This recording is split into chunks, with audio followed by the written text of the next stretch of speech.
सोमवार यानी हफ्ते का पहला कारोबारी दिन भारतीय बाजार के लिए आज ब्लैक मंडे साबित हुआ। अमेरिका से मिले खराब संकेतों की वजह से भारतीय बाजार 4 से 5% की गिरावट के साथ खुला और आज 16 लाख करोड़ रुपए से ज्यादा का नुकसान हो गया। जून 2024 के बाद आज एक दिन में सबसे ज्यादा गिरावट हुई। आज शेयर बाजार में 82% शेयरों में गिरावट देखने को मिली। इंडिया विक्स, जिसे बाजार के डर और अनिश्चितता का पता चलता है, उसी में आज 66% की तेजी आई। यानी भारतीय बाजार में बहुत ज्यादा डर का माहौल।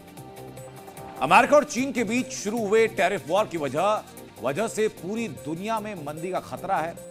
लेकिन ये डर कितना ज्यादा है, इसका अंदाजा जरा आप इस बात से लगाइए कि हांगकांग के बाजार में आज 1992 के बाद सबसे ज्यादा 13% की गिरावट थी। यूरोपीय बाजार जनवरी 2024 के बाद सबसे निचले स्तर पर आ चुके हैं। कच्चा तेल क्रूड ऑयल गिरकर 2021 के बाद सबसे निचले स्तर पर आ चुका है और कच्चे तेल का भाव $60 प्रति बैरल हो चुका है।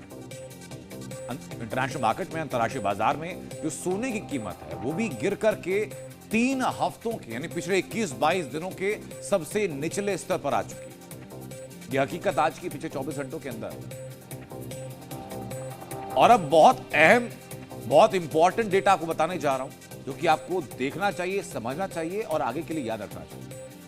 अमेरिका की ब्रोकरेज और रिसर्च कंपनी गोल्डमैन सैक्स ने अमेरिका में मंदी की संभावना को 20% से बढ़ा करके पहले 35% किया था और अब उसको 45% कर दिया गया, यानी 2.5 गुना लगभग कर दिया गया। इन्वेस्टमेंट फर्म जेपी मॉर्गन ने दुनिया में मंदी के अनुमान को बढ़ा करके 60% कर दिया।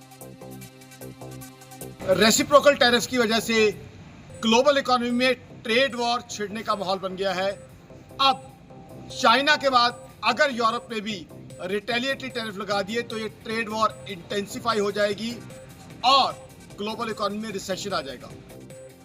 आप समझ रहे दोनों फर्म्स ने जो स्टैटिस्टिक्स जारी किए कितनी बड़ी अलार्मिंग सिचुएशन पैदा कर रहा है। अमेरिकी ब्रोकरेज फर्म गोल्डमैन सैक्स, जो कि अपने आप में दिग्गज फर्म्स में से एक है, जो पहले कहती थी कि 20% ऐसे चांसेस हैं कि अमेरिका में मंदी आ सकती है, वही मान रही है कि अब 45% चांसेस ऐसे हैं कि अमेरिका में मंदी आ सकती है। और सिर्फ एक फर्म नहीं है बल्कि दूसरी फर्म भी है, इन्वेस्टमेंट फर्म है जेपी मॉर्गन।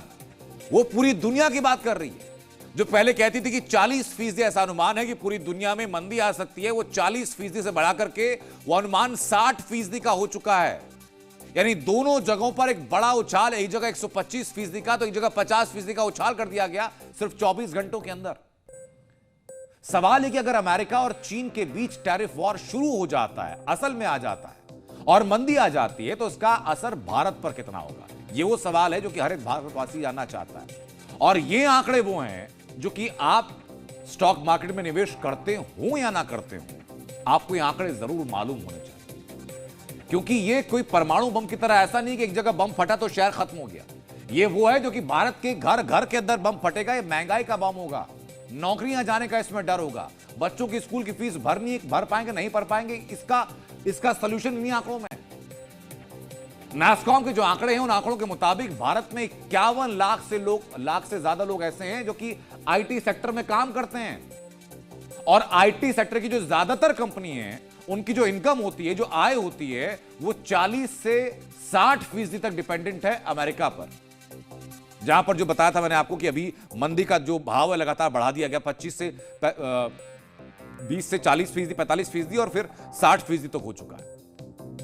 ऐसे में अगर अमेरिका में सबसे पहले मंदी आती तो मांग वहां की घटेगी, और वहां की मांग घटती है तो सीधा गणित है कि वहां की मांग घटी तो सबसे पहले इंपैक्ट कहां पड़ेगा? जिस सेक्टर में सबसे ज्यादा कंट्रीब्यूशन कहां माना जा रहा है भारत के लिहाज से? IT sector.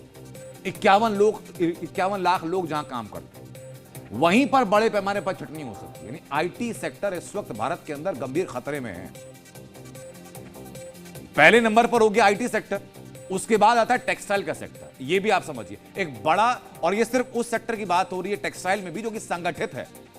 असंगठित सेक्टर के डेटा नहीं बता रहा हूं मैं, यानी जो अलग अलग जगह टेक्सटाइल का काम होता है, जो कि गिनती में नहीं आते हैं, जो रोजगार, जो डेली वेजेस पर काम करते हैं, उनमें बात नहीं हो रही है। यह सिर्फ संगठित सेक्टर की बात हो रही है। भारत में संगठित सेक्टर में रोजगार देने में टेक्सटाइल दूसरे नंबर पर आता है, सबसे बड़ा दूसरा सेक्टर। चीन और वियतनाम के बाद अमेरिका को टेक्सटाइल सप्लाई करने में भारत तीसरे नंबर पर है। यानी यहां पर भी अमेरिका के ऊपर भारत की डिपेंडेंसी काफी ज्यादा है। टैरिफ बढ़ता है, अमेरिका में अगर मंदी आ जाती, टेक्सटाइल सेक्टर की मांग अगर उसी के अनुपात में घटनी भी शुरू हो जाती है, तो सीधे सीधे इस सेक्टर में भी, यानी दूसरा मेजर जॉब कंट्रीब्यूटिंग सेक्टर है टेक्सटाइल सेक्टर, यहां पर भी छटनी हो सकती है, यहां पर भी रोजगार के मौके कम हो सकते हैं। यानी बड़े दो सेक्टर हो चुके हैं सर पर, पहला आईटी इंडस्ट्री, दूसरा टेक्सटाइल, और दोनों जगह बड़ी मार पड़ने की संभावना है। एक और आंकड़ा बता दूं, अमेरिका को होने वाले कुल एक्सपोर्ट में 18% ऐसा है जो केमिकल सेक्टर का है। टैरिफ बढ़ता है, अमेरिका में मंदी आती, मैं दोनों फैक्टर आपको बार बार गिनवा रहा हूं कि टैरिफ और बढ़ता है, अमेरिका में अगर फिर से मंदी आ जाती है, और इसी मंदी की वजह से जो तीसरा बड़ा सेक्टर है जिसकी कंट्रीब्यूशन 18% है, वो केमिकल सेक्टर है, ये सेक्टर भी भारी दबाव में है। यहां पर भी रोजगार के मौके कम हो, यहां पर भी जो कंपनीज हैं वो लोगों को छांटेंगी कि भाई हमारी आर्थिक हालत तो हमारी कमजोर हो रही है, अमेरिका से जो धंधा आता है, जो बिजनेस आता है, वो नहीं आ रहा है, तो पहले आईटी में छटनी, उसके बाद टेक्सटाइल में छटनी, फिर केमिकल इंडस्ट्री में छटनी। यानी ज्यादातर जो इंडस्ट्रीज हैं वहां छटनी की बातें चल रही हैं सर। और सबसे बड़ी बात यह है कि टेक्सटाइल और केमिकल जैसे सेक्टर ज्यादातर असंगठित होते हैं, जो मैंने शुरुआत में आपको बात बताई थी। संगठित क्षेत्र इसका बहुत एक छोटा सा हिस्सा है, यानी छोटी छोटी इंडस्ट्रीज में काम करती हैं, और ऐसे में अगर इस इंडस्ट्री पर चोट पहुंचती है तो हालत भारत में बहुत तेजी के साथ बिगड़ सकते हैं। अभी बहुत समझना बहुत आसान हो गया, 3 सेक्टर का एग्जांपल मैंने आपको दिया, आप ये समझ चुके होंगे कि हालात बहुत बेहतर नहीं है, बल्कि ईमानदारी से कहूं तो हालात खराब होने की कगार पर हो सकते हैं।